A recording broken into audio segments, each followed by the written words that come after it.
ஒரு interesting news இன்னைக்கு பார்த்தேன். அதாவது வந்து TCS the largest employer in India. அவங்க தான் வந்து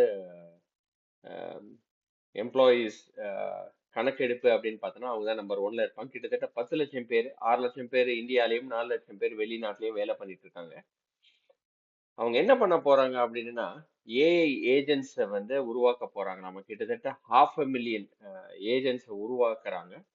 அந்த உருவாக்குறதுனால அவங்க அவங்களோட ஒர்க் ஃபோர்ஸை பாதியா கம்மி ஆக முடியும். அதாவது 10 லட்சத்துல இருந்து 5 லட்சமா ஆக்க முடியும் அப்படின்ற மாதிரி நம்புறாங்க. இந்த வருடமே நீங்க பாத்தீங்கன்னா கிட்டத்தட்ட ஒரு 15,000 பேரை வந்து தூக்கிட்டாங்க.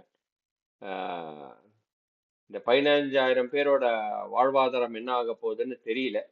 பட் அதை தாண்டி இப்ப ஏஜென்ட்ஸை இன்னும் 2 வருஷத்துக்குள்ள கொண்டு வராங்க அப்படின்ற பட்சத்துல கிட்டத்தட்ட 5 லட்சம் பேர் வந்து வேலை இல்லாம போவாங்க அப்படின்ற மாதிரி ஒரு எஸ்டிமேட் வந்து இன்னைக்கு மிஸ்டர் சந்திரசேகர், அதாவது வந்து டாடா குழுமத்தோட சேர்மன் இருக்காரு இல்லையா, அவர் வந்து சொல்லியிருக்கிறாரு. இது வந்து ஒரு டிஸ்டர்பிங்கான ஒரு நியூஸ்.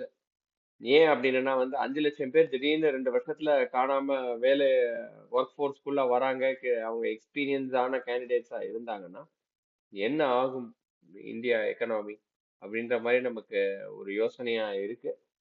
நாம நம்மளோட ஸ்கில் செட்டை அதாவது வந்து நம்ம வந்து டைவர்ஸ் பண்ணிக்கிட்டே இருக்கணும். ஜஸ்ட் ஒரே ஸ்கில் செட் இல்லாம நிறைய ஸ்கில் செட்டை வந்து நீங்க வந்து எக்ஸ்ப்ளோர் பண்ணுங்க, நிறைய கத்துக்கோங்க. That's the time for it. So இது ஒரு கஷ்டமான நியூஸ் தான். பட் இருந்தாலும் வந்து நமக்கு 2 வருட காலம் இருக்கிறது. அதுக்குள்ள நம்ம வந்து ஏதாவது ஒன்று பண்ண பார்க்கணும். Hopefully this news is helpful for you. நன்றி, வணக்கம்.